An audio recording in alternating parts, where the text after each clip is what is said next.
o tuma an baden no ani wura ani tuma ali yɔrɔ la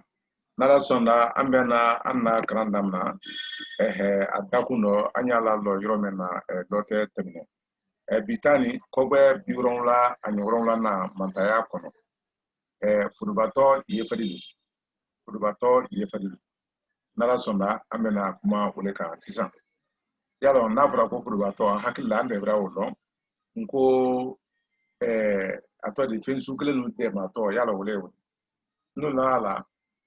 a tɛ fɛn su kelen de ni n ko k'ale tɛ fɛn su kelen de sisan ni a fɔra an ma sisan ko mɔ i ka dɔn mɔ ye fɛn fɛn de ko cɛ ni muso farannen i ɲɔgɔn kan mɔ cɛman ani mɔ musoman o de bɛɛ labɛnnen mɔ de bɛ ni ka taa yala o ye fɛn su kelen ye kɔni a fɔ sisan k'a fɔ ko a tɔ de keta haman tɛ berete yala si tɔ le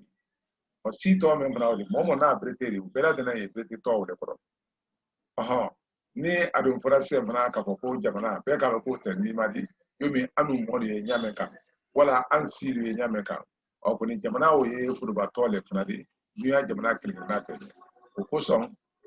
furubatɔ a yela fati caman de kɔrɔ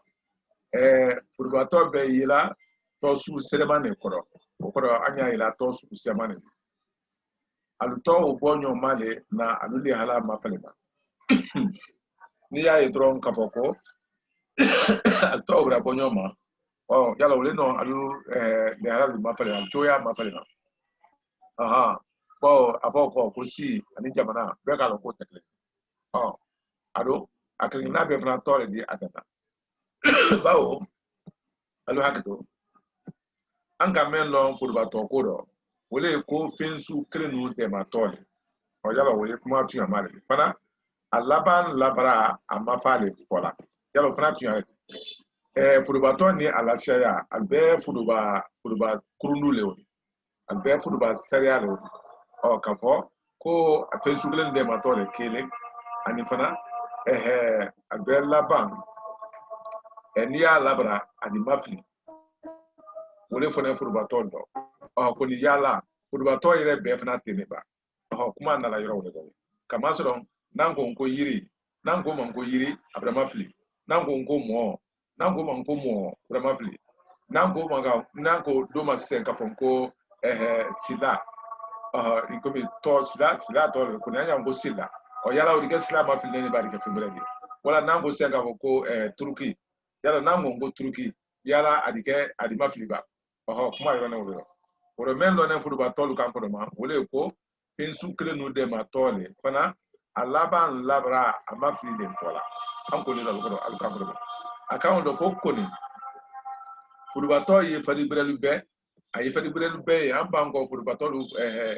mankutu don dɔ na a ko o labara ye kɔrɔ wɛrɛ le fɔ la mɛ ni ma fili tɛ kelen ye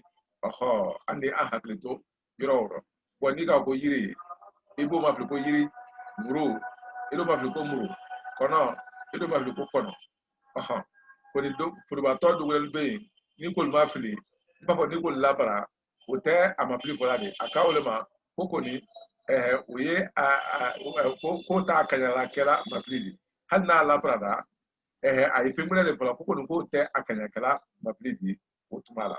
an ye dehala o le lasa la furubatɔ natɔ min dɔn o kɔrɔ le k'a fɔ ko minnu labara furubatɔ minnu b'a labara an ye kɔrɔ wɛrɛ de yira dɔn mɛ ni ma fili tɛ kelen ye kɔni o tɛ a la ma fili a sara ko n'i ka ko mɔ i b'a fɔ tumati ko mɔ o de ma fili muru i b'a fɔ tumati ko muru o de ma fili kɔni n'i ko sisan k'a fɔ ko kaba i y'a fɔ ko kaba yala kaba ma fili ne o de b'a a ye mun ye o ye kaba fo kan de a si la kɔni o tɛ kaba o tɛ o kaɲakɛla kaba yɛrɛ fana ma fili bɔn ne de se k'a fɔ sisan ko kaba tɛ an na dugu kɔnɔ yan kaba tɛ an na dugu kɔnɔ yan o de ma fili de o ni n ko k'a fɔ ko i kaba hali bi ninnu ni fo la kaba y'a la a ko dɔ ko mirindi tɔ labara kɛ a si yɔrɔ tɔ mirindi i komi manden kɔnɔ kisi ani tɔma ani faransi ani turuki olu fɛn fɛn o de olu ye mirindi tɔ ye nasɔn tɔ ye hali manden yɛrɛ fana o de rɔ o kɔrɔ n'i ko sa ko manden ani turuki ani faransi ani kɔnɔ ani mawo o n'a ɲɔgɔn dɔ hali jamana tɔ fɔ apolo ko mirindi to labra ke asiro to tama sitoro e ba mirindi tolo nkabe nko sariama tuma siama ni ka nko fo amafane ne anya amafane ne njira anna kan njira le braban wo do bena ko ke Kenya wo kan mafudu nya tola hala fo nya lona mafa amafane ne o ko ni ba la bara ko oho ba ke adike mirindi wo si jamana de asire du kolo meka oho aha okoro le ka ko mirindi to labra ke asiro to di bo anu ko lo okoro ko anu tebe anake mafadi ka asiro fana ka asiro mafa ka asiba to ko na fara ko anu ko lo okoro le ka ko anu contraire oho bo ni ka ko kaba ma vongo kaba yala o dike kaba foka ni asira o ko na foka me asira o di ni ko fana mafa halbi munum adi se nka ke kaba asiri bo ni jamana tole ma fa ko mande ma fa ko mande adi jamana di ali mande me o di jo ni ko fana mafa adi ke jamana den to di ko ni ko se ngo turki le o di ko ni ko turki bra o turki bra me labra ne o ni ka o mafa iko adi le maka ke turki le di franci atene okoro ana renversi ya bela dene ye alu fale fale nyono nyama ako ko ka siro fana ka siro mafa ka si ba toko e ba siro mafa dron bo labra ne ko dole ko ni ko mafa dron ko do adike si ba to mo men sine yoro yire do aha we kile ani fana si to labra ke city dodia kan ni adobon kan ni afokan oro sisi ubema fana ne nkoro jane kaba fofana sisi kakoro ture sisi nabla di kono traure kulubali pembe babli kono ubema fana ne nkoro aha koni ka afole za ko kulubali ikane isisi itukra aha una nyono lo fembe bafo ule city ka dodia ka kokoro dia jiro atundu foli labana alele mankoro oro manden jamana sinyaro wala manden kan sinyaro ni city la fayda ifo ni te dafala wala akara nu yomme ni nalanko akara arabudi akara français di akara alumandi akara anglais di akara susudi oh ni anna kanvola kafoka manna sidota itisa fola kanya ko dia go ya foli la ba fuka fole kafoko ikatisa ikatisa ujo ba o dese men kala ujo wala akara foli te dafala koli ti momo la ulifo kura ba ke fola afola asi to labra le la oka adodia ola anika adobon ola anika afo uke afokan ako yinule kosom manden keda mandendi ka kisi ke kisidi ka fransi ke fransidi ka nipon ke nipondi okoro ka zapon ke zapondi ka truki ke trukidi ka trejo mirindi lu labra kilimpe wole alto mapadi ni afe ka le mirindi kilimpe wulu fana tofo oro ina fo ngala ko turki ani mande ani nipon ani kisi ani fransi ye mapala le don ni ka mapa o ba ke ani change la de uko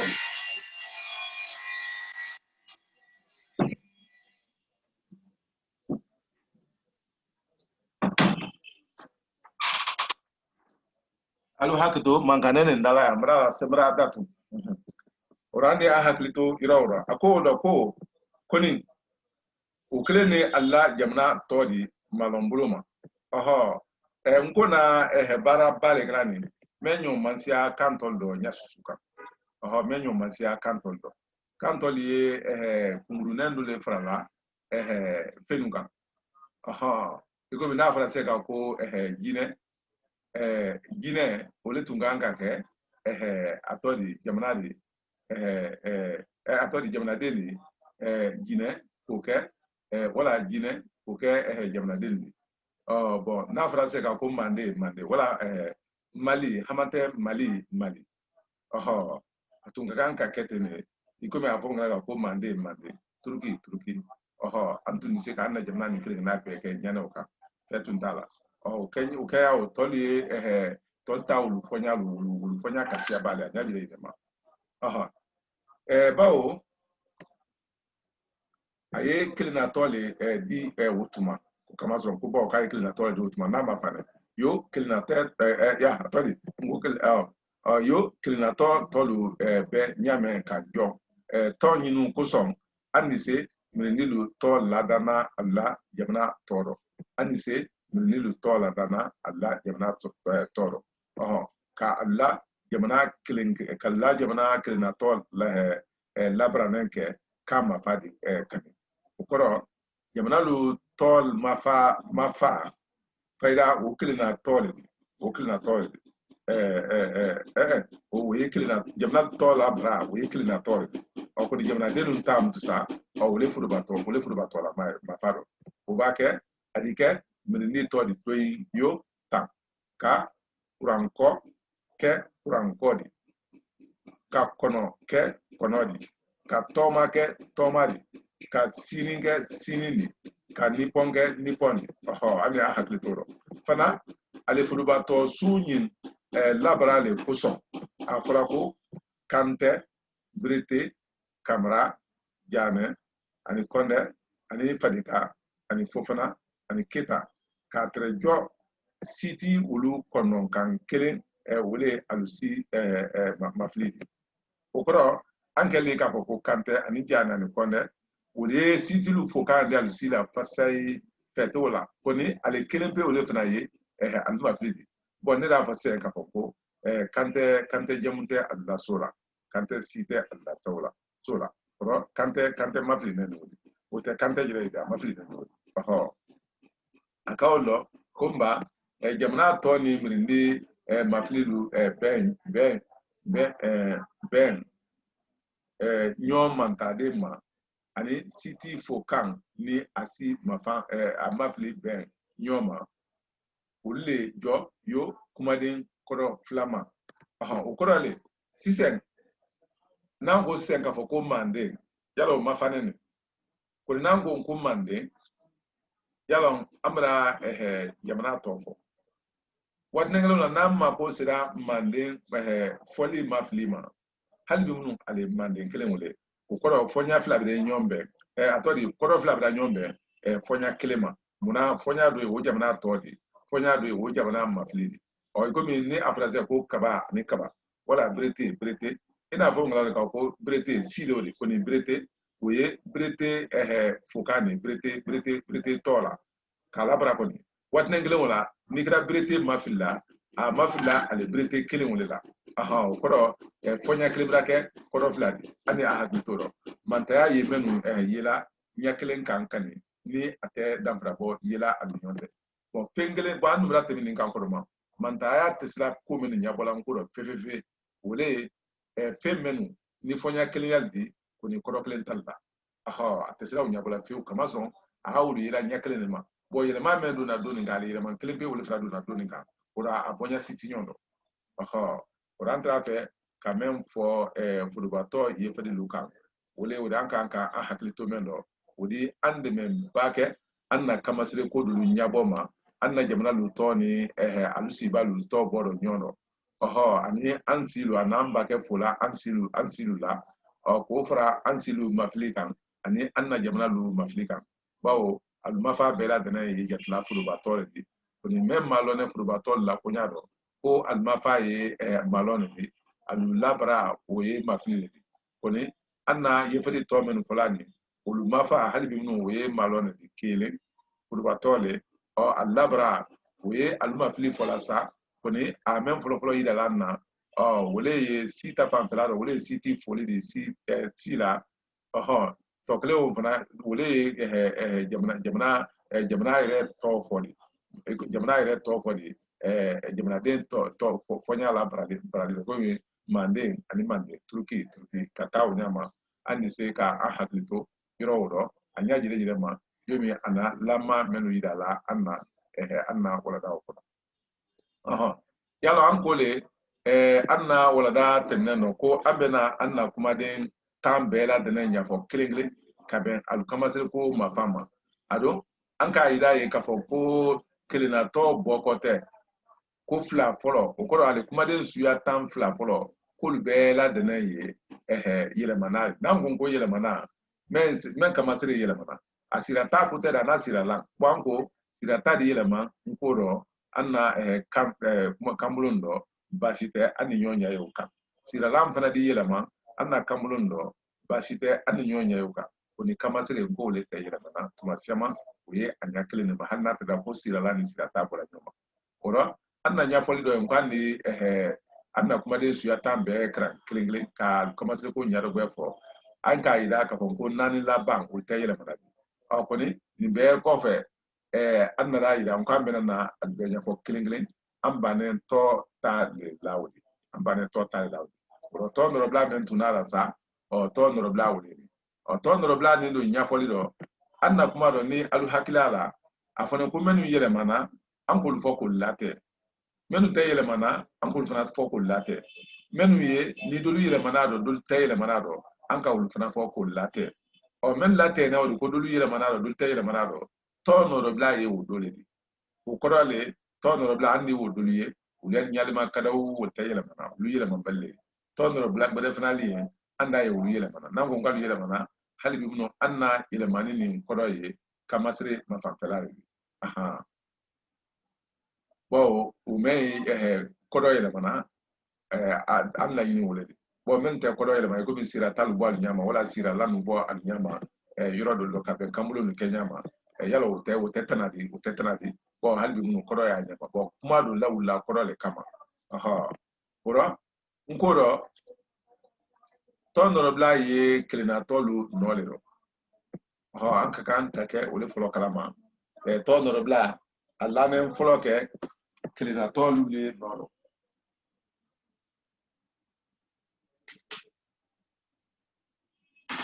alla men folo ke klinatolu le noro bawo ne men kumala ni ne unne fula nyire ma kadaw nye kumala element fe nye ile fula element kadaw anye kumala momena koka anye ale fula uma kadaw kan so na wole ma yani ale noro blawul to noro blawul la femfena wole ko fem du sa yatimna buluma an se fula fen tol mom du sa bon ni se ka fon ko ata ma fon ko ata o ko te ka fon ko momen ya te gbere ko ko tade o feme gbere yo ta ibolo yo ta account lo ube atuntadi abe atumbalide account on rebla le kwa la nen creator le noro smedunala alulaba ni labara kakan ulero ka amasrom alukeke creator lu koida badi tomorrow andi se ka fo ni san ko ni alanen atodi creator le atodi ton rebla na lanen creator le blané o le folo noro o de lu yemuni liye mendi muna kamasrom tuma siaman alu bela branne ni modi alla bo kuma hal na tada ko ma pane nyala yiri do koni alu labranne ora labra brali ode wole thomas redi kafoko alu ye klenator le noro bo to menu ye amulo afamba ye furbatori to femfe na ya amulo afamba furbatori bo awonne ko to wa kono no ani done tente men ye anna profala no koni o famba ye furbatori klenator mutu sa yalo faida ul mansia abinyama o ko so ali profala mbake ladana profala ladana ka abimbi to le kan klenator ulu ta ido bena akamale yoro do bo ulu fen kuntrun le fala tuma sema mba labra men ye to no bla la sebeli do ule aidala ko alabara nen folo kene klenator le no ko ani ule Thomas le klen ule ko fam dza ana labara to mo be la de noro oro akolo ko ando akalama ko to no bla lu bumune kuma din na to saba nyinema to no bla lu iba ye fanfan al bumune saba nyinema anna kamulo mumero ponyongo tendo fififi afoko ani ani nalimu kumalani kumanyoni gbere to norobla klinya tuntari ni ini wole mosabawo to norobla atuntu hali mane fudubakan mpafo mane fudubakan ni kangbere menu siro ani menu ye bariman di koroma ikomi mo iko bi fa de man ni iba de man ni na de man ni nyame kan ka mo na fa de man ni na de ma ye te fasayi ni ka jatem na al ni manu bene inyo ma kuma de siama no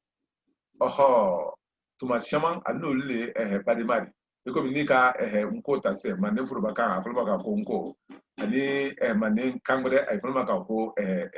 atodi maraka kan iko mi tinge maraka kan ni ka maraka kan ma fele ka ato norobla ma fele wala ka banka susu kan yere fana ma fele bol bela de manden kale ida sre hal bi munu alu basane inyo do to norobla wo ko so muna joni tay katin doka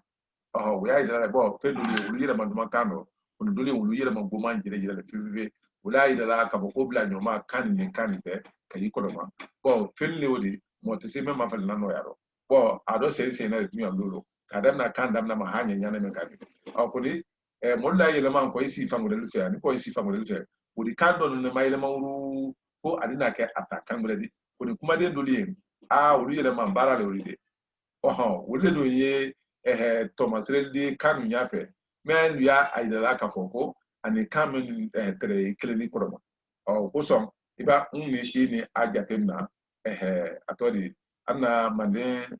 kan ni men ye bari maldi ida ye tron ka foko hadi no albera de klini di wuldo ko som kuma den dul di fo fa kuma ya dul di se fo la dul do ida tere o klipi de labara do men frado fo nya bode susu kanati ko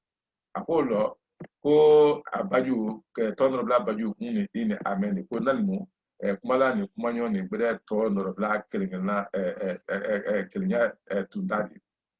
akoko nga altun kakan kasebe tane kamasron ali fola tane fififi wao iba jatemna ante ani ante fola adana fififi tuma be anya do le frala le ka ole na kala kangbero ale tola ne kapoko to norobla tunta na fura ko tunta do ye tuna mena te fla kle na intene ka ko ni nka da ko monse ko kon ya ko joye ila ko ne ika iri sima kuna o mahali mafemfo monye asema no mengi makano iba to ko ne o ka wasake ye jongo ile iri sima kuna o aha kuka munege ko munege ko kadam akanugra ya sumasa o sabana antuni sega ko ale ni moda bo kwafe ko ni ni mo ko kongongon eti sega ko wala ye jongo ya foko kuka munge ya foko ya lo tembe o fo ya lo ko ne ile ale ni risi makuna kuni bawo eti makuna do menuma ule na akala ay fala menuma ka foko tunda dia bo ya foka dole tun alla ni kuma dia de ido mfa nkoro ndone ifa ikoro idone afa akoro adone ani ba ke iba lu fo wati foka dole fra aluka sisen afonya woro paida albela ban labra nene komi anya mena nyameka i a i a ko ni mayina amara temi ni i la konya ni ka kodoma nko alula bara lasia ya wole na kala atodi dinya kene ale kan labra sebelido dinya kene ale kan labra sebelido dura fo sise ko tuyalo di alu fo lasia ya obese abe ofamu o tuya koko ni ko mun ko son ko yala ko afana ko labara mansiaba ali fo ko tuya fana labara kasia muna utatu nala kuma la sunyaro ni menta bona lale muna kama so alkwala atekutiela ama kuma koro do nya kata ambela tena fana baba de la Kenya ni ba ko ni do nta la utena nyala ansika kama ile ansika ulabe ko ni kamaji ulabe bo kamaji bala be tro ata kama ile bodino ka kama ile labra na be halbi ala kama ile yala muna kama so ay bola labra kama labra do sebel buluma kake kama ile mafani sebel buluma bon ni antunga kama ji labra na be yala atulise tola ala kama ji yala nyabre ma atise tola wala afana tun ko to bamba ni bale ko akotamulo kama ile odo bake uchebe ulena kala ale tatura la akodo ko unni la kan labra labine do no yale kuso ka ko do no yakoni yo ale kamayele labra kelen o labene gbenyemalu sarala nyame sebelilo ate yo mi unni ini yo mi alula labrani o drona bene ne nkoro ala kamayele labra ne labene yoro bodel do meni ni tekle ni we mun di wole ye kamayele labra ne kele di kuma den gbenyema mal damnala yo mi ba sa ko ko kuma ama ko kuma ana kuma flawdi ata ko kuma anya ko kuma oro kama labra na be damna la bo anna kante sila antisila kuma be jama fola anna kano ka damna kama fano sila kala oro dia go afuka labra le kelen kama labra ne wala kama labra ne ba kama labra ne taw be la de ne ule la be la le sebeli buluma damna la ani gbe nte ani kuma de ntema okuni ale yila laban dron la odo wala wule do no ya ma wunyale oro na fara ko do ni fara la be ne do no ya ma o kana bra ido de o do fara la be ne do no ya ma nya kle ole ma akolo ka adado foli to anoro kuni adado foli andi wuto anoro ante mala wala nya susuka amra teni ni nya fo do kan ka fa sala fando ko ka anna ka nya fo manta nya fo do amra kuma men kan ko agolo yalong tono do blalu tunta mankan kate tono blalu tunta mankan kate yeleman su suro tono do blalu kwal tum mankan kate yeleman su suro muna kama sura albla ne krenator le noro krenator dun pe yelemana akolo koko ni una almasro na memfe andina se oma kumaya kumade nu do nyuma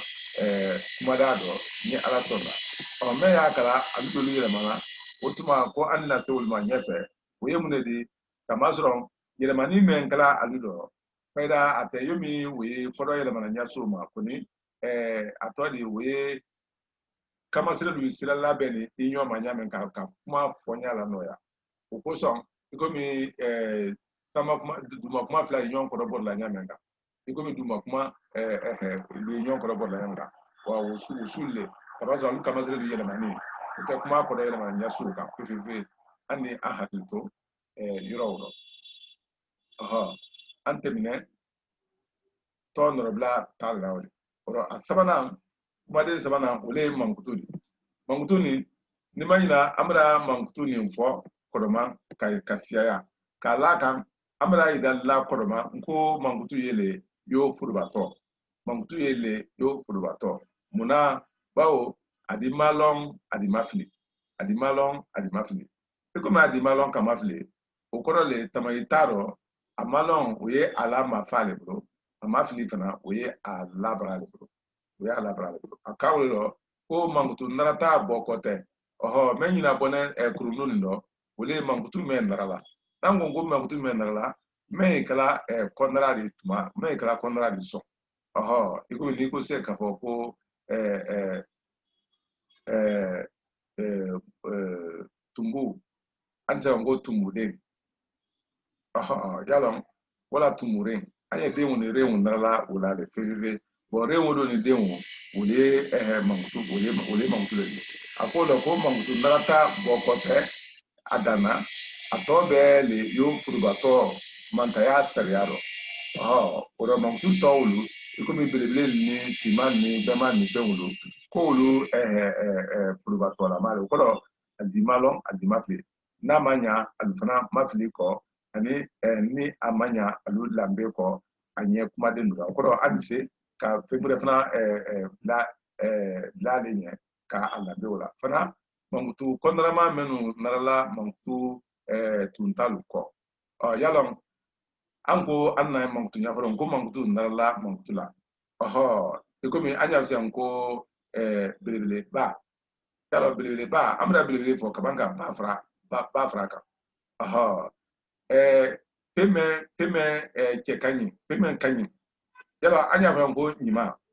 bo nyi me ole inya nyi me ola de nyi we mangutu le kamasron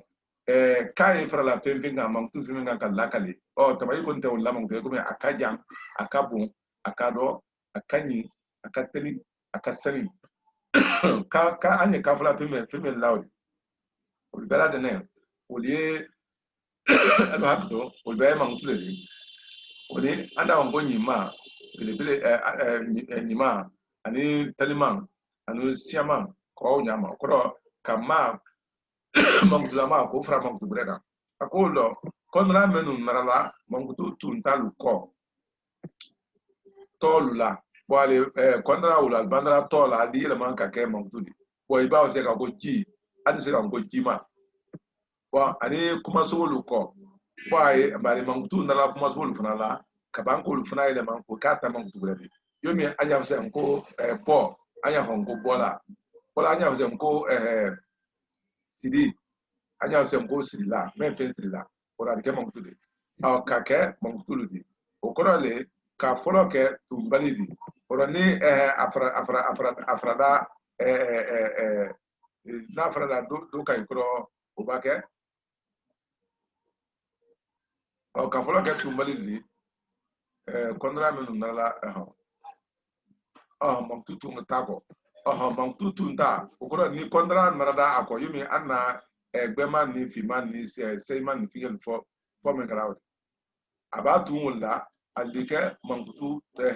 tumbali di alike mangtu tumbali ko som akoko ka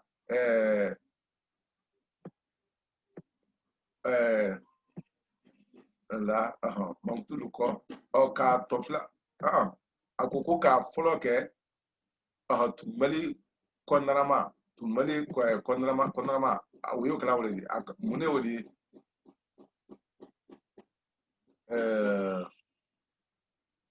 abandara mangdula otuma ke tumbali di koni ni konra narada tola mtusa wala ka nara kuma wala akowle ma ko ka tofla ke ba mangtudi okoro konra bandara tola igome ka ko jima wala koma obake ulike mangutuli nadu nara kuma wala yomi ya se ko siri ne wala gbasi ne ya siri ni gbasi we kuma so lira ore ulfana ile manale fana ka ke mangutuli ko ni mangutu ko ni nara mangutu jirela otuma adabo tun tayala ka ke tumbali we mu di ni ango sen ka fonko man uyama man yalon man tese ka fonya susuma atana ni an ka se ko gbema adi nyera wotuma ka ake tumbali di se ka afwa dana ko gbema hal na mandara fena adi nyaye ako boko anye narata melu narala di mankutu narata wolo ko ale nala ulbe tungun flana ne mamnala kam mafa fadilo komi gbe mambra na kafra gbe kan koni anane tungun flana la labana nanu ngongo jima kafra tokan halibi anala tungun flana la labana kake mafadi bana ni anogo kafonko gbasinen wala sidila la ni nenwulu ulu frane kuma sobo kande fana kana tungun labana o me tungun flana ni utuma kake mafadi fana boko wole akela ali malona kamafli bo aluna la yoro de memam la labana ri jo kake mafadi ko son aliseka malon Kenya o kan nali mafaro o nali gram mafli la o ba ke dem na gbe meye jo bo samokwa ni du mokma ya wole budo wole fana kala ka agmafli yomi na sen ko gbeman na ko gbeman tibulo ya fani gbeman tibulo ya o gbeman ni ke gbeman ka so no man wonya minde ko jonyon tala kuna fra gbe ka amra ko wala anya sen ko basilatian awona balusi jesa koma basilila o mafanne kuni basilila o labranne hamante anya fose nga ngo fensi dinen tibule ya sidinen me sidinen ka bakasili bibla asili fensi dinen tibule ya basilinen tibule ya amra sidinen amro ka sidinen korale alama pa alkali laban la aliyewlo tuma yo fudubato buna kamasron amafanene okuzo akoko ko ka mafli yo furu ko nangal mafli ande al mafli yo fudubato jom da ka bosite wala ka kam mafa men ye al-labana wodi jo kam mafa men al-labana wodi ko wole alu munya daludi fudubato la ko wole akala yomi fudubato dia nyajire de kamasron fudubato le fuduba malo malo ne meni wole al mafa di malondo ka Allah brake mafli aluma fili menkela alaba na fana kala alumalon kan mafado ole na alla furbato la munuya o lala gbero paksa o kodo alufana keka alumalon mafado anika alabra anika almafili labrado ko ole na alla furbato ya la munuya almunuya li furbato la ole no fana bla la keneka anya jere jema oro ando mra temi furbato lu choya siaman kan alu furba alu fudu nen uluma li halamen do udul fele ne tisen amra fudu batol long ma wetia koni mangtu kondra lu mutu sa ulu nara atodi mangtu jirela kaketu mbalidi anal nara kuma subola kake mangtudi anal nara tolu ko ka aluke mangtudi yalo angongo ulu bene mangtulu ma atodi fudu batol ma malono anima fliro koni atodi akoko alufuru ne uluma le hala men no ulul feleni e ko ma ni furu bato kaka ma ni furu bato lu bone inyo ma yiro na nyima do foko fana nya fole wala bo nanda na yiro ro yen o ko le anga alufuru ba minale adu menu ka anga furu ba na amra ul foko ma wole mangutu banandi mente kunguru ndi e ko mi bele lu malonale kan mafili fififi dan trabo men ye woni furu bato te wole bawo furbatol ye tojere mo aludo ye mangtulle pondo yoro ye o kle na bulu kano le banko ngo mangtulu na lale kana tolu nyafo kana lu kolo nyafo kana lu nyanga mafo kana al choya lu kana wul nyafo mangtul na lawle ole kama o ko son kafo na faro ka fe mangtu monye e ma fe melon a nyafo le nyele a ke nyamen kan a kolo nyamen kan nyanga nyamen kan wala utol si ida lo ro mangtul te fo di kano puka atodi toti lu nyafo ko da fra bo memba ke mangtu ni toti te ule kenya wale koni to jere u lonen kan yire dole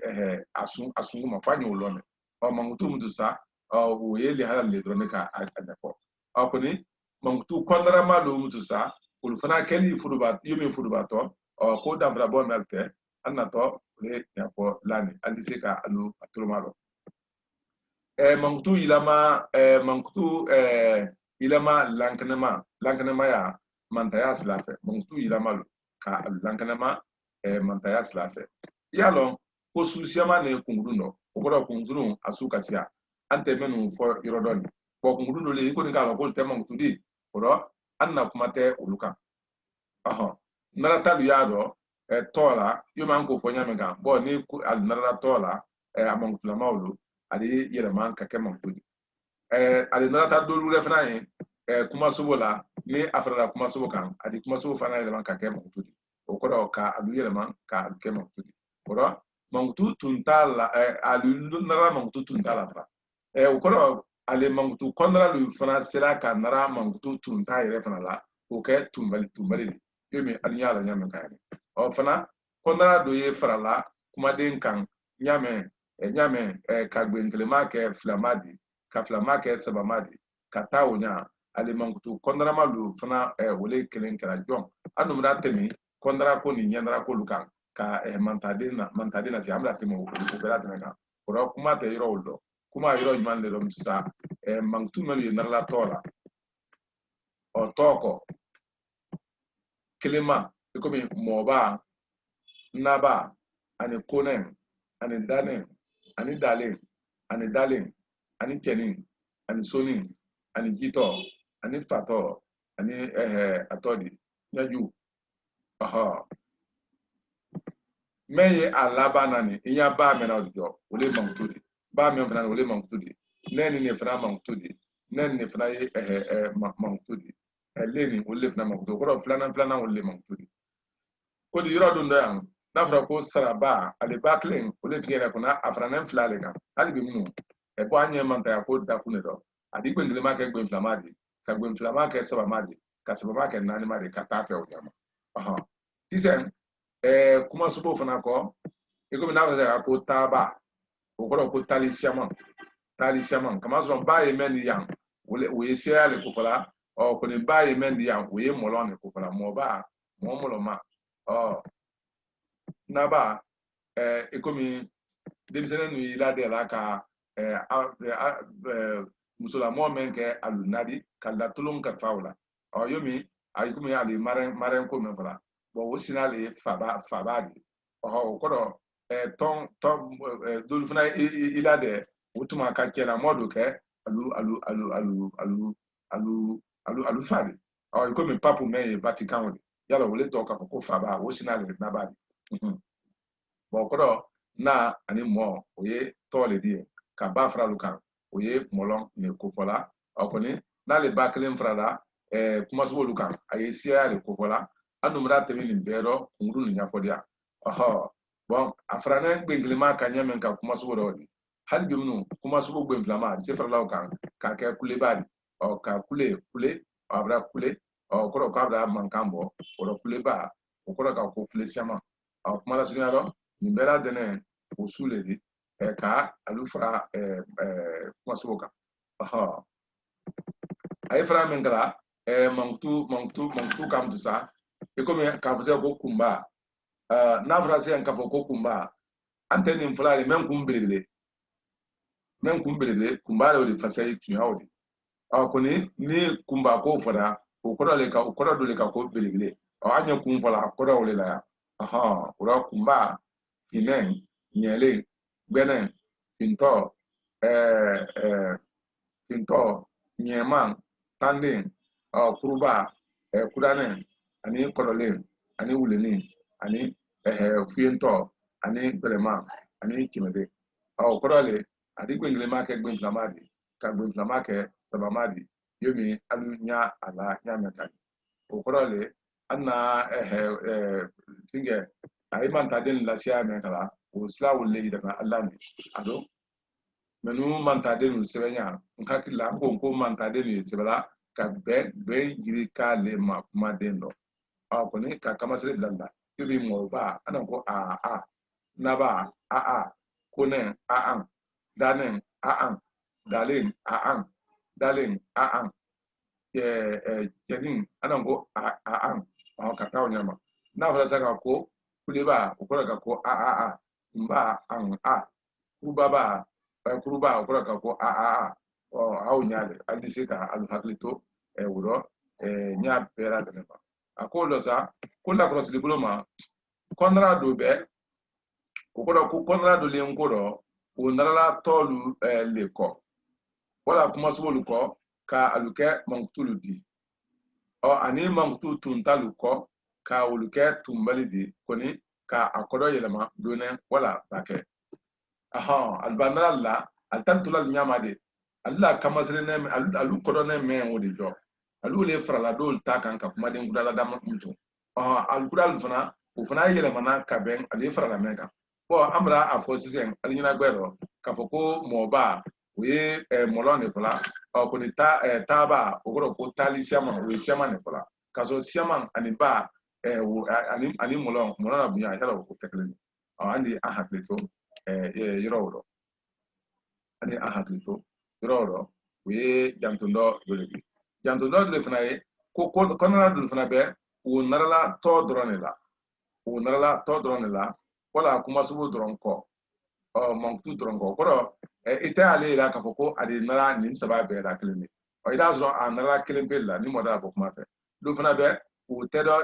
flamadi o generala to ani kuma subu la wala to ani mangtu la wala kuma subu ani mangtu ani nara wala o tedo flamadi même fana ba ke tedo saba madi o nara be la de na kan nara kuma de soufla wala saba ko kan nara su sabako ali sisen yomi antemine de halame nani nango ko mo ba babra na tola nango ga ko saraba okoro ga ko strasiama wala strasiama wala ta sigesiama okoro le abra na tola kanra kuma sola kuni yoro ni brada abra na mangtu ira bra kumba anu kuruba alu wala prositun amra baye abra na tola toko kanra kuma subuko kaban kanra montuko ni anka nem fana mafele ubrandra toko kanra kuma subuko kanra finge fana ko kuni ni anka atodi man anye man ma flesien igalon afoka foko gbe man ani nye man yalo foka di koni afoka man wo fra kuma subo kan otisla kala man wo fra kuma subo kan otisla kala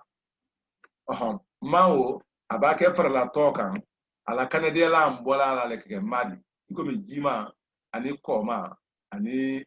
atodi mo la ma wo na nyon lolu akoni mandenka do leyen men ye damfra bola la ma me ye fra la tokan ko ke madi men fra la kanade mantuka ko ke mandi kalbonyona koni mandenka ko luyen wuli abe kala man wuli abe kala man dul fana wuli abe kala madi akoni men ko ni chekanye wole tolu ka ma lawlu kan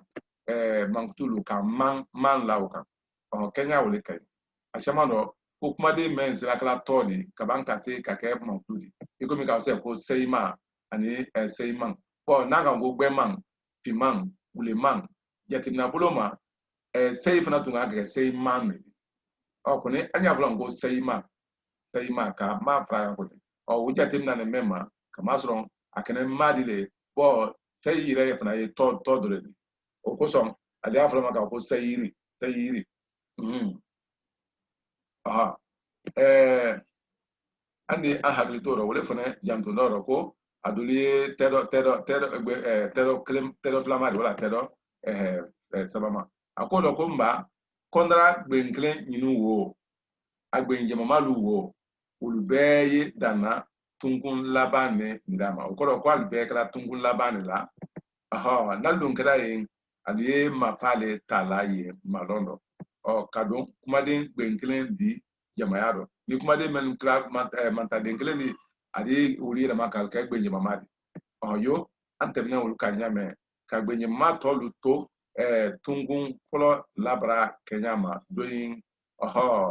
oro gbenje mama tolu kokol to tungun folo labra kenyama doyin oro tungun folo yoro yala wole duma kuma yani sama kuma ya fola oro ni alu kada mafilla wati men ko koro le tungun folo kamasere wole lala tobe ka foko se labana akoni ale taye tola mafale do fuka mafili wati do kono mafili wati bana mtusa ali labara otuma sama kuma ta utesebela sa ko koro le gben kelen kono gben kuma den kelen kono gben ni aye sama kuma kono yala be labara lale fo alaba ikomi lamado anya semko sama kuma ni fonya ni do antum gande ka kan labara bla san ma ku ma antum gande ka ketane sama kuma koni ka alaba oto mafabuloma muna na kara labara la tumamena na kara mafili tumamena andi afana labara ka kenya koni amba ka kara niya wutane damna gben kenya le mabo we sama kuma labara ne koni diye kana ni sebele dole de yomi ante mina woro nyame ga oro ante sela o kanfo na don tun sura ko duma kuma le ni mayina amro fana fo yomi anya fo se ko duma kuma men fana ni wogbe saba folo meni ulbe ka ne ka labra uro du ma ku ma fana ka ketane koni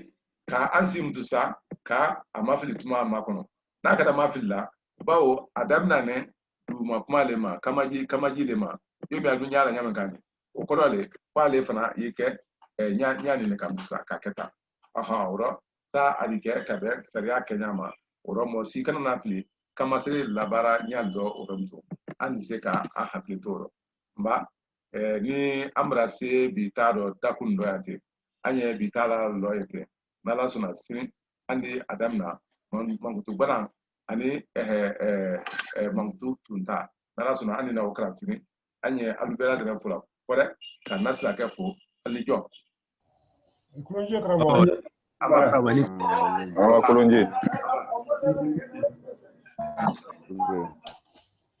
ade ingalte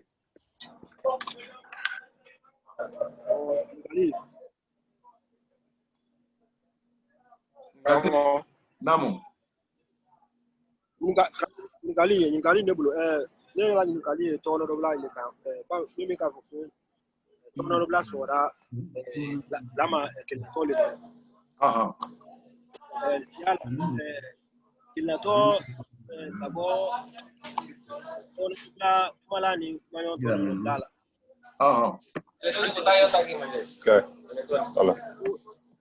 tono bere tono do bla wole tuye la fin to tono do bla ya la kuni mayo ni mayo mala ni mayo la bere tono ya la utise na la yo ni kali roli yalo angun ko asonen kilina tole ma dalumi wala ba lu yire be labrane kaban kala kan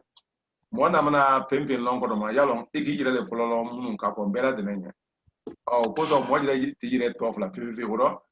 umu yila bala dakum no katimin dakum be kan wole kumala yire to no do bladi kele na ni yire lom boday hakila enime mala temne nyoma ukoni ka lon ka ko ko lon su kama so ni ole mala temne nyoma idi do fo afna idi do fo ay to ko wa alu so bilanu ole alle fayda alu hakila la temne nyoma ko ko atise na feu ka fo ko yeto ko utofo watibe ka fo ko imana wala isi iketa yumi idi yo kebra na fo liga ira sise yale ye ifala ma pampa yalo akagbelen yale yire to fo iro bela de no Kamazon anni wolle do na inyono yana ni femfe do nyora kele ado akadanya susuma ni mo bra bankala sabale ni mo bra bankala sabale ye unni ifola nyame kan tamai sitaro iro fana fo ale nyane klepe o ma na manya kafoko atori wole alusabanyodi akadanya susuma alusabanyodi oro we jadila doye gbere de wala hal na nyama ke gbere ko ni alukumala kan we kele sisen bawo alusaba be labrane ne kumala lu kumanyo ani gbere ko labrane ne oro labrane program wole noro ko ni ka labara timbele to norom dusa iba aluye fan worom du adi sekala to noro bladi adi sekala yele mana ka ke kunguluni adi to noro bla kele men ko lamaro ni anka bo alone ko labara la monyolima kuna anya fo mengala ka ko bondo ani tendo ani simfe anya ummenu fola yin wuli unsuman le hali bi munu wati junala aluso ne alikelina to kelebe olima muna karsale na asila karsafe yalo simfe fona wolo oro yali tonro bla la baraye ijire tonro bla le folo kakanka ablaye folo kuna tejat la ijire tonro bla de ajati la akumudu ne di wati wati la bala tonro bla ya kama asema ro funikala la bala nyabrema boy baka abusola ikoro ko ku kasa be mallika asika sa be mbafe otuma adigo kumudu yala kayida man kake ala tonro bla di shopra tuya o la bala siamanke da kumudu le ko me ata asiri asebe aketa ube na uma kama so ngbe ko atenne jire di ne no mali ele men jire fana ya te ele jire fana di ono na atenne da te ele di tama sita la kan ka ke gbede o gbede wudun no make modi ala ne o men floto no ro koroman dia gwa fa ke fendo le ya fe ele jire menta ko so ama fo ka te la bara fi mure to da kuno de ala barla e ko ni ko ni gbede ta o la barla siamanke fenu noro katini unni ika koni wote abali ka unni ifra la bara unni ala yoro do otuma ni jo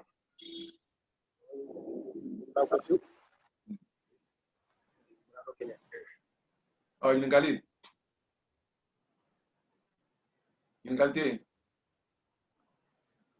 alors mba ira so ingalte nasla ke kono bi otuma ni bitala lo ende nala sonda ani nyombe sini anye ampera de fula kore ko alnijo almanika mena mamala kramo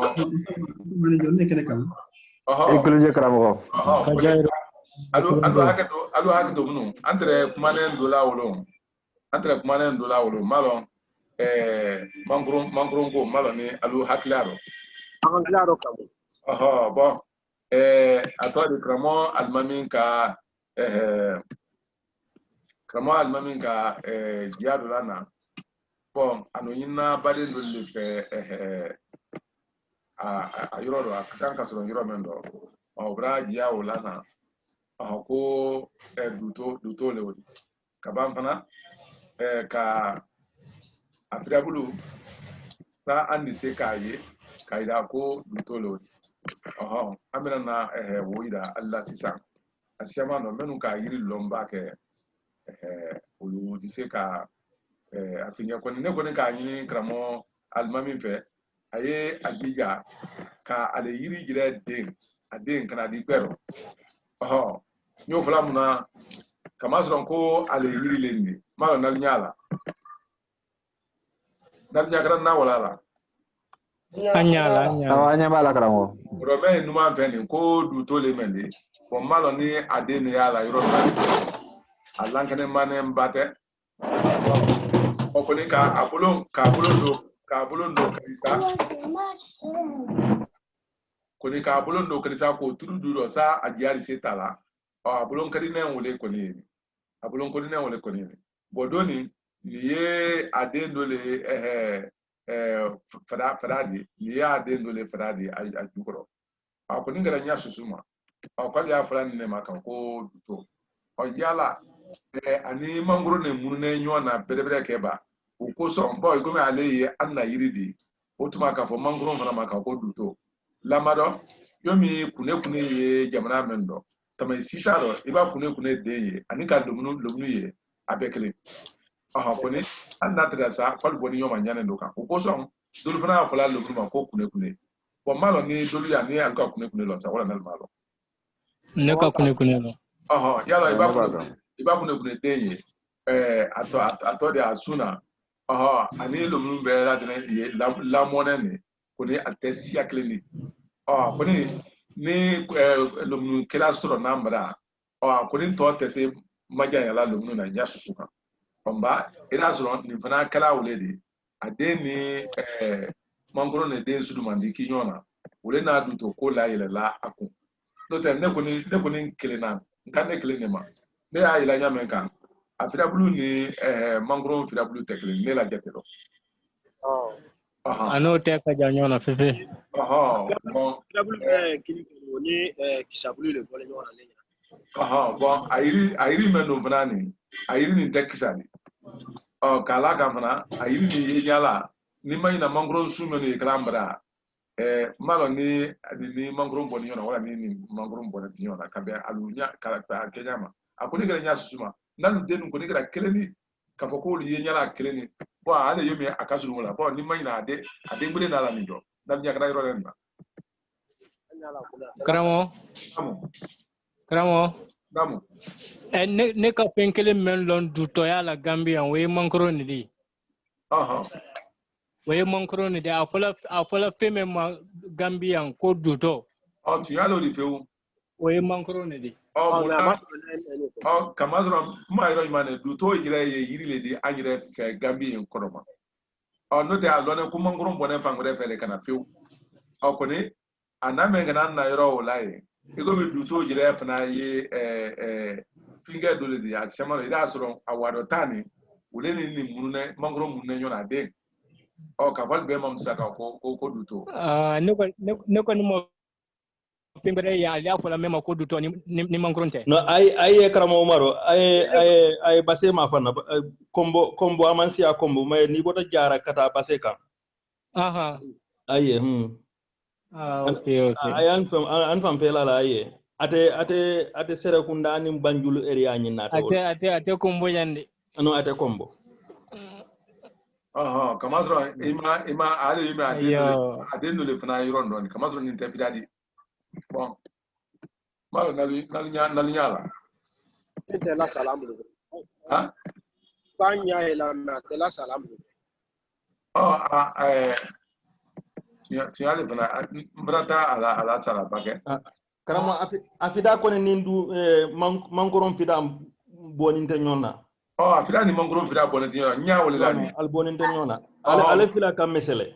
me ya pe ka ye kosobe ya pusela le ne ka pusela ka ma don kosobe da e kamo ya ira ya men ka na ni ka ma pene kosobe ka ma suda ya ira la telephone na da nya ye kosobe no ko nye nya yin ka alagwedo ne akoni kra nya susuma ida so ade ni mangro ne boni yo na munu ne o ko so ale din siaman adin kono kudu fula o kudu sabale tala ya adin kono din yin kono adeka ko yala mankaron kudu kiline wala kolo kilin kolo kilin ade kulu fula kulu sabale ate kono suma siaman ya ala bunyan ne plani wala ade ayena buto ukoro adin ni mangro kasulu ni kinyona bo ko so afra mangro ma bo ambra fente odi kafa ko duto lamaro yalo buru ya ambra waro badi faraldo bon ukoson gambi jire fana kono ye dokumenu ye sokono afolo maka ko buru imaye kamazon dokumenu du kono odi onna na irlandel le flafia ani anglais lu kanadi ambra no ta ambra kono to ambra kono ye men wole buru di waro awra nanga buru siya me ye buru sokono do anda fo fana go buru no da niwra ko di waro fa fela ulo ulko amal ko tongono kamazon samori ko ye bawle le folobulo ulon ko ye irlandel le folobulo yoro ulo ye ko tongono no da buru le kamazon asiya me ye anna yoro la waro ule ni buru kaka mpa ko buru la male ira zo ule na kala afuna do ma ko duto mangro ma ko duto kasro duto ya yire fampe yirile Kamo namu adije kala nyawo kamo alma min tsa na de wati sera lomena aya de yata kala na amma akana dawo ma de ado sangana di sandi do ma do no wodi ke karamunya nyo fana nyaani ninka parce que adi wati ngi ko ni wotte sisandi mais nyaani fana nyaani ninka na la sona fana dimbla ko nyaani kan ci donen duto ba ke fengere men di ni mankuronte gambia no ye bolon kono ko ni ninka de bolon kono ko ani jaran ko okay basite banye pera de ne pola ko namo Allah faramu ma wala foga na ko gorgi jigeni yaro wala fo wa ko gorgi o cey jigeni o musoy to wa fa ma ko pede nu ba wala ko gor jigeni anga kana fo tugodi kemu nu mu yara ka musoy yalo ko le woldi mele ko gudade duya ire be do amfam fela woldo fo anka melo wole ye keri wonya maite wala muso na bana wala muso wotuma ke muso te we so dali afra klema ko palumba mena ke ya fanga kabon ala muso ya di mena muso ya fanga kabon ka fo ma ko palo ne ko ni ke menu yinna lu ke nyolu ma sa wala muso menu yinna alu muso nyolu ma o sa kalon ke yini ke ma ke yini muso wala muso yini ke ma yala wolle ye atodi jatoli awo awro no gra jatoli koni anga do ke jakel ni jamso dige bo jake o ke yinna ni jamso e kemso yinna di bo moment ila kano ko ma ne anada yalo fuka nyale yina ko nyama koni be ngamale ko sigatala be ngamale yomi kara Muhammad coronavirus bo men gane ango man ko mura wanya ko brasila soro awo electronique wala email ango man ko numero kondo ordinateur ango man ko teleba bon téléphone ango man awo ba wi sila soro na nyame ngaka be kam fola la atodi be mama bo wole do ni mfana kala be makodi na lu be na ma bo ambe ka jatolo badi wi kele ko fola ba o muso le ko fola yalo to fla fo fola to fla ti kola wi men fola ke ka muso nyini muso ka ke nyini alfla be jatolo kado ni ke jache di mtu sa wala cheja wala cheja wala jache ufla be make me ma ufla ro tumaro cheja wala musoja ko ke ni manyina ko ne akoni be make me ma ufla ro konya me ni be la kanu na asudumala wala jache wala jaja tumaro hakilla ate kenya wala pake Ani jo. Muhammad Touré. Wala po ako sani ang de kilima ako sa ni PD. Yonko. Kusebe. Karo Muhammad. Ko wala po ka.